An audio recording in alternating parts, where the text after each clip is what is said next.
राधे राधे, जय श्री कृष्ण। दोस्तों, किशोरी क्रिएशन से मैं सपना शर्मा आप सभी का हार्दिक स्वागत करती हूँ आपके अपने चैनल पर। दोस्तों, आज के वीडियो में मैं आपके लिए कार्तिक मास में प्रतिदिन सुने जाने वाली शालिग्राम जी की कहानी लेकर आई हूँ। उसके अलावा देवउठनी एकादशी के दिन जब हम तुलसी माता का विवाह शालिग्राम शिव विग्रह से करते हैं, तभी हम ये कहानी सुनते हैं। तो आज इसलिए मैं आपके लिए शालिग्राम जी की एक कथा लेकर के आई हूँ। आइए जानते हैं शालिग्राम जी की कथा। किसी गांव में एक बुढ़िया माँ थी। उसके शालिग्राम जी की सेवा थी। वह प्रतिदिन नियम से शालिग्राम जी की सेवा करती। ठाकुर जी के अलग अलग स्वरूपों की अलग अलग सेवा की जाती है। कहीं शालिग्राम जी के स्वरूप की सेवा करते हैं कोई लोग लड्डू गोपाल जी की सेवा करते हैं, कोई द्वारकाधीश जी की सेवा करते हैं। अब वह मैया प्रतिदिन जो है उनकी सेवा करती, उनको स्नान कराती, उनको वस्त्र पहनाती।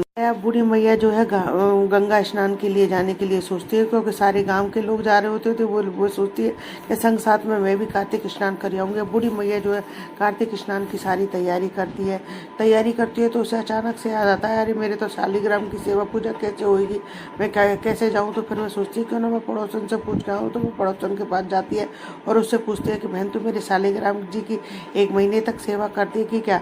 अब पड़ोसन भी एकदम से खुश हो जाती है, क्योंकि उसके पास भी किसी प्रकार की कोई सेवा नहीं थी और उसने आज तक ठाकुर जी की पूजा सेवा नहीं करी थी।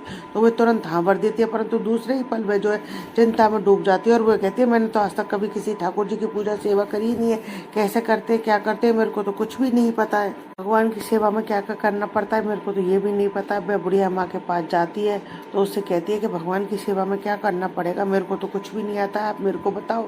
इस पर बुढ़िया माँ उसे समझाते हुए बोलती है कि सवेरे उनको उठाना, नदी से लोटा भरकर पानी लेकर के आना, आते समय बगीचे से पुष्प व तुलसी भी लेते आना, भगवान को जल व कच्चे दूध डाल करके स्नान कराना, चंदन लगाकर पुष्प और तुलसी चढ़ाना। जब तुम दूध गर्म करो तो दूध का भोग लगा देना, दोपहर को जो रसोई बनाओ उसका भी भोग लगा देना, शाम को दिया जला देना, रात को सोते समय शालिग्राम जी को भी सुला देना। बस ऐसे ही पूजा कर। पड़ोसन बुढ़िया माई से जो है सारी बात समझ करके बहुत खुश होती है और बुढ़िया माई जो है शालिग्राम जी को पड़ोसन को संभला करके लिए स्वयं गंगा स्नान के लिए चली जाती है। अब पड़ोसन भी बहुत खुश रहती है, उसे भी बहुत उत्साह होता है कि आज वह भी ठाकुर जी की सेवा करेगी।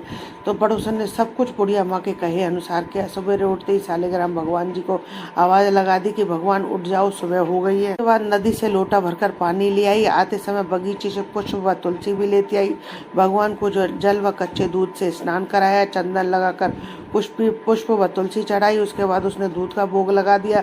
वह खाना बनाने में लग गई। अब पड़ोसन ने खाना बना करके उसने भगवान को भोग भी लगा दिया। भोग लगाते समय उसने देखा कि दूध तो वैसा ही पड़ा, तो उसने सोचा कि भोग लगाने का समय हो गया है तो भोग ही लगा देती हूँ, तो हो सकता है भगवान भोग के साथ ही दूध पीते हो। भोग की थाली रख करके दूध रख करके भगवान से यह कह करके हे भगवान तुम भोजन खा लो, भोजन कर लो, और यह कह करके वो चली जाती है और अपने कामों में लग जाती है। फिर वह थोड़ी देर बाद जाकर देखा तो दूध और भोग वैसा ही पड़ा हुआ है जैसा वह रख करके गई थी, और वह भगवान से हाथ जोड़कर बोली भगवान तुम दूध पी लो और जीम लो, आप जीम लोगे तभी मैं जीमूंगी। यह कह करके पड़ोसन वापस जा करके अपने कामों में लग जाती है। फिर थोड़ी देर बाद वापस आती है पर देखती है कि भगवान ने दूध भी नहीं पिया है, ना ही खाना खाया है।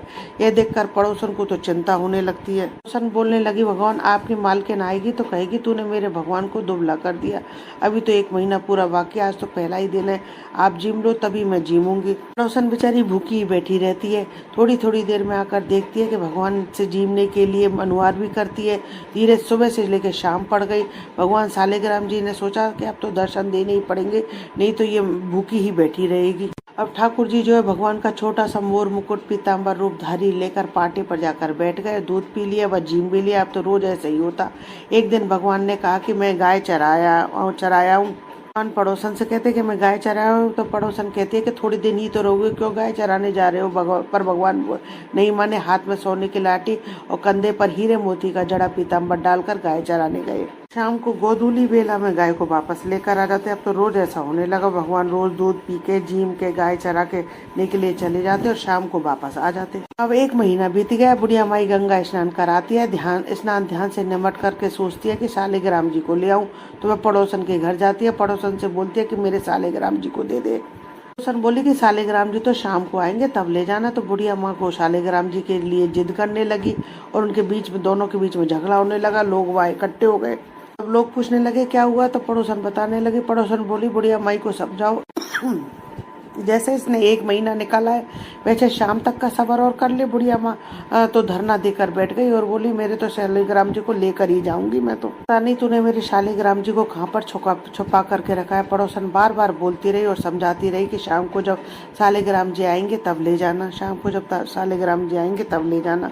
लेकिन बुढ़िया माई सुनने को तैयार ही नहीं हो जाती है। जब भगवान जी गाय चरा कर आए और गाय को उसकी जगह पर छोड़कर भगवान उस पड़ोसन के घर के मंदिर में विराजित हो गए, तब पड़ोसन बुढ़िया माँ से बोली अब ले जाओ तुम्हारे भगवान जी। माँ को भगवान जी दिखाई नहीं दिए, उसे कुछ समझ भी नहीं आया। बुढ़िया माँ बोली तू इतनी देर से क्यों मना कर रही थी, जरूर तू नहीं इनको कहीं छुपा करके रखा है इसलिए देने के लिए तू मना कर रही थी इनको। ये सुनते ही पड़ोसन की तो सब समझ में आ गए। खुशी के मारे उसकी आंखों से आंसू बह निकले। उसने भगवान के सामने हाथ जोड़ कर लिए और भगवान जी से बोली भगवान बुढ़िया माँ को भी रूप दिखा दो, नहीं तो मेरे पर अविश्वास करेगी, मेरी बात का इसे विश्वास भी नहीं होगा इसे। भगवान जो है पड़ोसन की बात मानकर भगवान ने मोर मुकुट पीताम्बर धरा, हाथ में सोने की लाठी लिए, फिर बुढ़िया माँ को भी दर्शन दिए।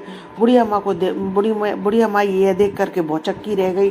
बुढ़िया माँ तो थर थर कांपने लगी और उसकी आंखों से झरझर आंसू बहने लगे। फिर बुढ़िया माँ ने भगवान और पड़ोसन दोनों के पैर छू लिए और कहा कि मैं तो इतने दिनों से सेवा कर रही थी पर मेरे को तो कभी भगवान ने दर्शन नहीं दिए। तो भगवान को तो केवल मैंने मूर्ति मानकर उनकी सेवा की थी, तूने असल में भगवान को निर्मल मन से सच्ची सेवा की जो भगवान ने तुझे दर्शन दे दिए और आज तेरे कारण ही मेरे को भी दर्शन हो गए। भगवान जैसे उनको दर्शन दिए वैसे सबको दर्शन देना, कथा अधूरी हो तो पूरी करना, पूरी हो तो मान करना, कहानी कहने वाले, सुनने वाले, हुंकारा भरने वाले सभी की मनोकामना पूरी करना। दोस्तों यदि आपने अभी तक मेरे चैनल को सब्सक्राइब नहीं किया है तो इसे सब्सक्राइब कर लें, पास ही में बेल आइकन को दबाएं जिससे मेरे आने वाले हर नए वीडियो का नोटिफिकेशन आपको मिल जाए। और मेरी वीडियो को जो अपने फैमिली और फ्रेंड में ज़्यादा से ज़्यादा लाइक और शेयर करें। धन्यवाद दोस्तों, जय श्री कृष्ण।